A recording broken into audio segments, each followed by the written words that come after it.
Em Santa Catarina, mais de 40 mil pessoas já foram imunizadas contra a Covid-19. Vacina da Moderna é eficaz contra novas cepas do vírus. No Reino Unido, o primeiro-ministro assume responsabilidade pelas mortes do país. O impacto da pandemia na geração de empregos em todo o mundo. Divulgados os gabaritos das provas do Enem 2020. Inscrições para o FIES seguem até sexta-feira. Em Criciúma, Procon divulga pesquisa de preços sobre o material escolar. E a Prefeitura Municipal muda o calendário de feriados e pontos facultativos. As notícias de Criciúma e do sul de Santa Catarina você confere a partir de agora, no ar pela TV Primavera, Informe Região.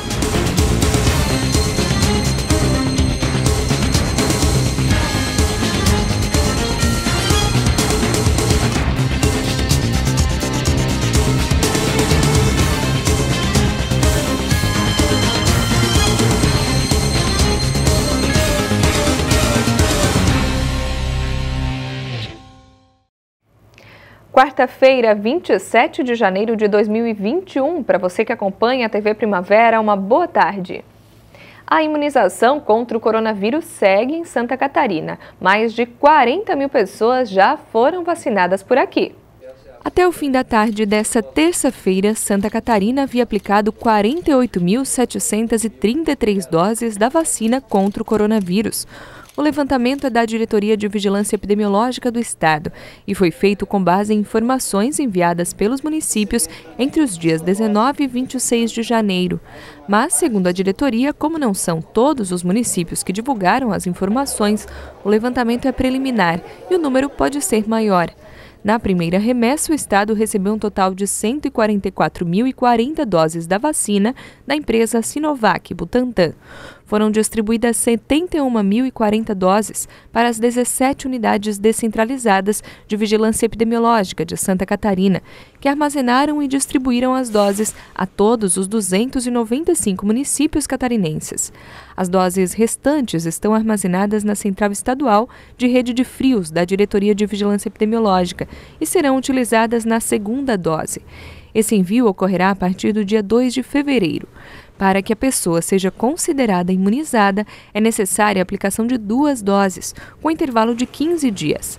Já no dia 24 de janeiro foram recebidas 47.500 doses da empresa Oxford AstraZeneca.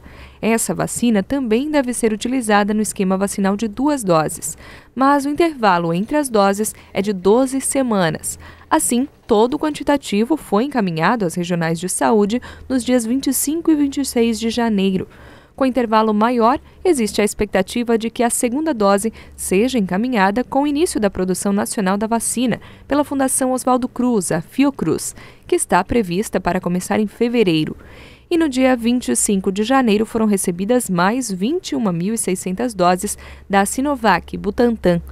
Nessa etapa da campanha, o público-alvo é composto por pessoas acima de 60 anos e pessoas com deficiência, residentes em instituições de longa permanência, povos indígenas aldeados e trabalhadores de saúde. A vacina da Moderna é eficaz contra as novas variantes da Covid-19. A informação foi divulgada pela empresa no início dessa semana. Apesar dos dados, a companhia disse que vai trabalhar para desenvolver uma dose adicional para aumentar ainda mais a proteção contra essas variantes. Cientistas temem a eficácia que as vacinas desenvolvidas possam ter, em particular sobre a mutação que surgiu na África do Sul. Para estudar o impacto da vacina existente, chamada mRNA-1273, a Moderna coletou amostras de sangue de 8 pessoas que receberam 2 doses da vacina e de 2 primatas que também foram imunizados. No caso da variante B117, identificada pela primeira vez na Inglaterra, não houve impacto no nível de anticorpos neutralizantes que foram produzidos após as injeções. Para a variante sul-africana, houve uma redução de até 1/6 do nível de anticorpos neutralizantes, mas ainda acima do que foi comprovado ser suficiente para a proteção em testes realizados com primatas infectados intencionalmente. E o Reino Unido, que é o mais atingido pela Covid-19 na Europa, segue registrando recordes de óbitos. Nessa terça-feira, se tornou o primeiro país do continente a ultrapassar as 100 mil mortes pela doença. Em meio ao terceiro confinamento desde o início da pandemia, o primeiro-ministro Boris Johnson disse assumir total responsabilidade sobre a tragédia britânica. Em um comunicado aos britânicos, o primeiro-ministro Boris Johnson disse assumir total responsabilidade sobre a tragédia vivida no país. Lembraremos da coragem de incontáveis trabalhadores, não apenas nossos incríveis profissionais da saúde, mas trabalhadores de lojas, funcionários de transporte, farmacêuticos, professores, policiais, forças armadas, serviços de emergência e muitos outros que mantiveram o país funcionando durante nossa maior crise desde a Segunda Guerra Mundial. Desde dezembro, os britânicos enfrentam uma nova variante do coronavírus, mais contagiosa e possivelmente mais letal. Mesmo antes da descoberta da nova cepa, o país já vinha sendo muito criticado por suas políticas de combate à pandemia. Houve demora no fornecimento de material de proteção aos profissionais de saúde, o uso de máscaras não é obrigatório em ambientes externos e houve resistência para aplicar os lockdowns de março a junho e novembro. O país passa atualmente pelo terceiro confinamento e há semanas não para de bater recordes de mortes, com hospitais lotados pelo aumento de pacientes com sintomas graves. Segundo dados do Ministério da Saúde britânico, nas últimas 24 horas foram registrados 1.631 novos óbitos por Covid-19. E a pandemia causou também grandes danos ao emprego, com uma perda equivalente a 255 milhões de postos de trabalho em 2020 em todo o mundo. O cálculo foi apresentado pela Organização Internacional do Trabalho. De acordo com a OIT, 8,8% das horas de trabalho foram perdidas em todo o mundo em relação ao quarto trimestre de 2019, o que equivale a 255 milhões de empregos a tempo integral. O número calculado pela agência especializada da ONU é 4 vezes maior do que o referente à crise financeira de 2009. A análise ainda indica que, se não forem considerados os planos de apoio econômico recentes, as perdas em massa causaram uma queda de 8,3% na renda mundial do trabalho, o equivalente a 3 trilhões e 700 bilhões de dólares, ou 4,4% do produto interno bruto mundial. Para a OIT, o impacto da pandemia no desemprego está subestimado e 71% das perdas de emprego devem-se mais a uma saída da força de trabalho do que ao desemprego propriamente dito. Foram citadas questões como pessoas que não puderam trabalhar devido às restrições impostas e outras que deixaram de buscar trabalho. Segundo o estudo, as mulheres foram mais impactadas pela pandemia do que os homens e os trabalhadores mais jovens também sofreram mais do que os adultos. Para 2021, a organização destaca que a maioria dos países vão vivenciar uma recuperação relativamente sólida na segunda metade do ano, uma vez que os programas de vacinação comecem a fazer efeito. A seguir, Procon de Criciúma divulga pesquisa de preço do material escolar na cidade.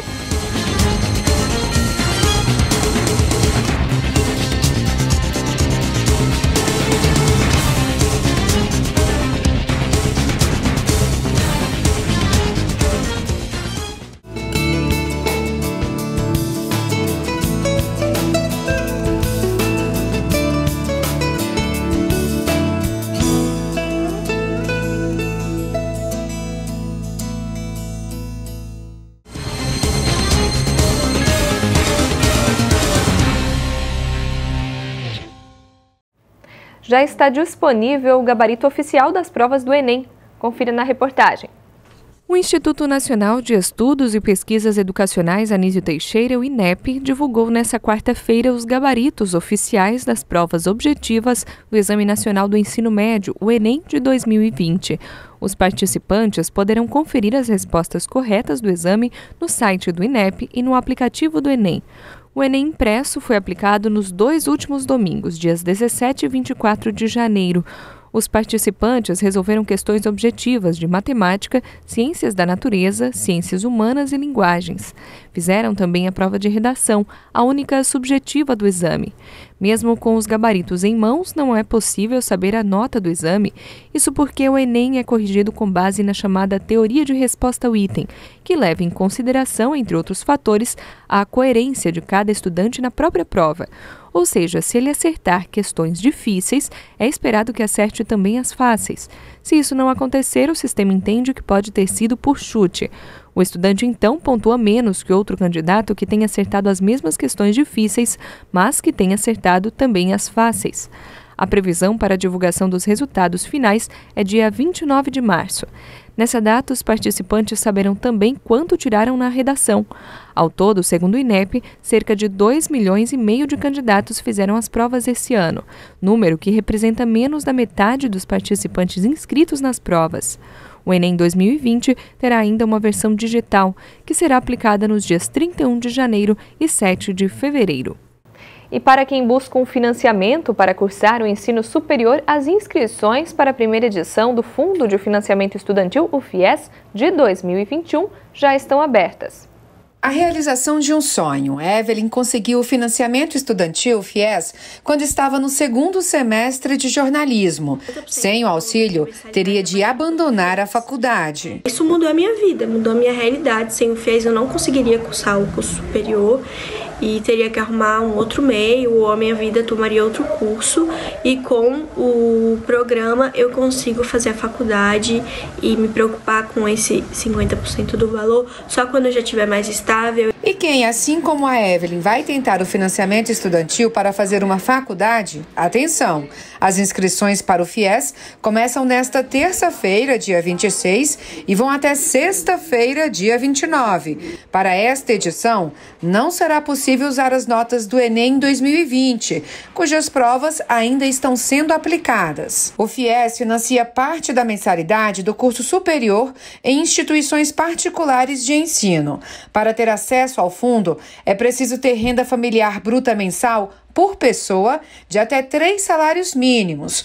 Outra condição é ter feito alguma edição do Enem entre 2010 e 2019 e tirado no mínimo 450 pontos na média das provas e nota acima de 0 na redação. Os resultados da seleção para o FIES saem dia 2 de fevereiro. Quem não for convocado na primeira chamada já fica automaticamente na lista de espera. Já quem for convocado na primeira lista tem entre 3 e 5 de fevereiro para complementar os dados da inscrição. As inscrições devem ser feitas apenas pela internet no portal do FIES e o candidato poderá escolher até 3 opções de cursos, instituições e turnos por ordem de preferência. Não fosse o FIES, Carlos não teria concluído o curso de jornalismo. Ele possibilitou que eu pudesse realizar esse sonho que eu tinha de concluir um curso de jornalismo, de ser jornalista, de trabalhar na área de comunicação. E falando em volta às aulas, todo início de ano é a mesma preocupação para a maioria dos pais: as compras de material escolar. Em Criciúma, pesquisa realizada pelo PROCON pode ajudar muito na economia. O Programa de Proteção e Defesa do Consumidor, o PROCON de Criciúma, analisou diversos itens que compõem a lista de materiais escolares em estabelecimentos da cidade. A pesquisa foi realizada nos dias 20 e 21 desse mês e apresenta os maiores e os menores preços de cada produto para auxiliar a população durante as compras. O PROCON de Criciúma ele pesquisou 7 estabelecimentos aqui no nosso município e pesquisamos 35 itens. Desses 35 itens, o que chamou mais a atenção foi o apontador plástico, com uma variação de 780% do item mais barato para o item mais caro. O item mais barato sendo vendido a 25 centavos e o item mais caro a R$ 2,20. Uma diferença que parece ser pequena, mas que somada com outros itens pode gerar um grande impacto, como lembra o coordenador. Aí o telespectador pode se perguntar, mas uma diferença de R$ 2,00. Mas se a gente for calcular todos os itens, uma variação de 780, o segundo item que teve muita variação também foi o esquadro de 40 graus, que teve uma variação de 700% também. Depois teve o dicionário de inglês com uma variação de 500%. Se a gente somar todos os itens do mais barato e todos os itens mais caros, a gente vai ter uma variação entre os dois de 146%. O que significa isso? Significa que o consumidor ele pode comprar 2 listas de material escolar e ainda sobrar um dinheiro para fazer um agrado do seu filho. Por isso a importância dessa pesquisa. Quem quiser economizar, pode seguir a nossa pesquisa, que vai com certeza vai ter uma economia boa no bolso. Aos pais que quiserem economizar, a pesquisa completa feita pelo PROCON está disponível online com todos os preços e estabelecimentos. A nossa pesquisa ela está à disposição de todos os consumidores no nosso site, que é o procon.criciuma.sc.gov.br. Vocês podem ir lá no nosso ícone, lá todos os serviços, pesquisa de preço, pesquisa de material escolar 2021. E lá você conferir todos os preços desses 35 itens. E para quem tiver dúvidas sobre a lista de material escolar, sobre os itens que são obrigatórios ou sobre alguma cobrança abusiva, o PROCON está à disposição. O PROCON de Criciúma está à disposição de todos os consumidores. O nosso telefone é o 151. Nós ficamos localizados aqui na rua Henrique Lage, bem no coração de Criciúma, próximo à Praça Nereu Ramos. Qualquer dúvida, orientação. A seguir, Prefeitura de Criciúma divulga calendário de feriados e pontos facultativos com mudanças para 2021.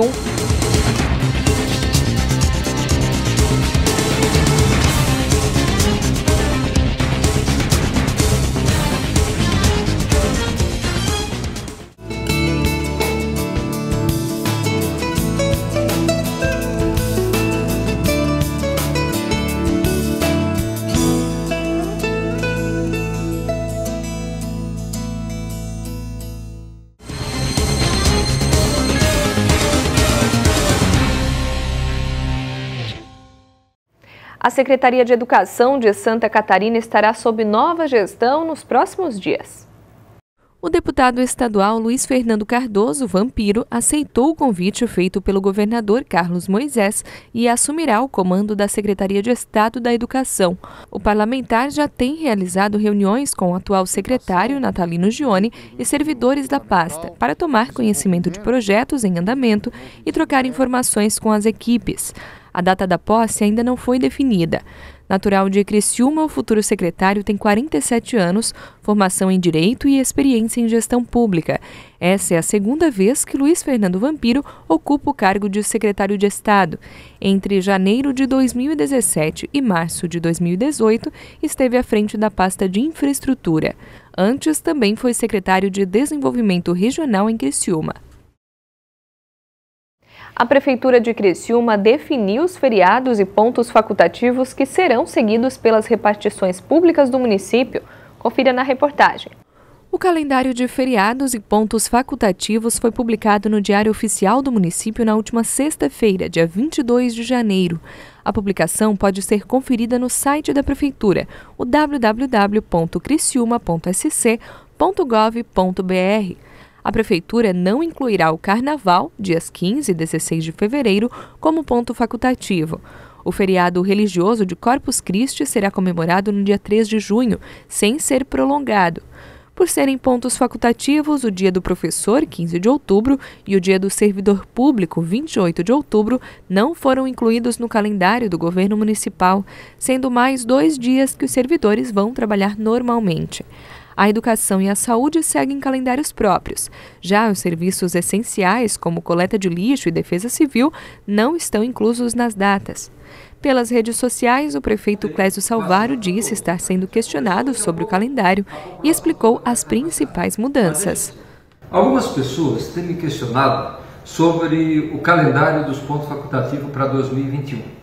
Mas assim, Salvaro, não vai ter o feriado aí do Carnaval? Não vai ter. Não vai ter, não.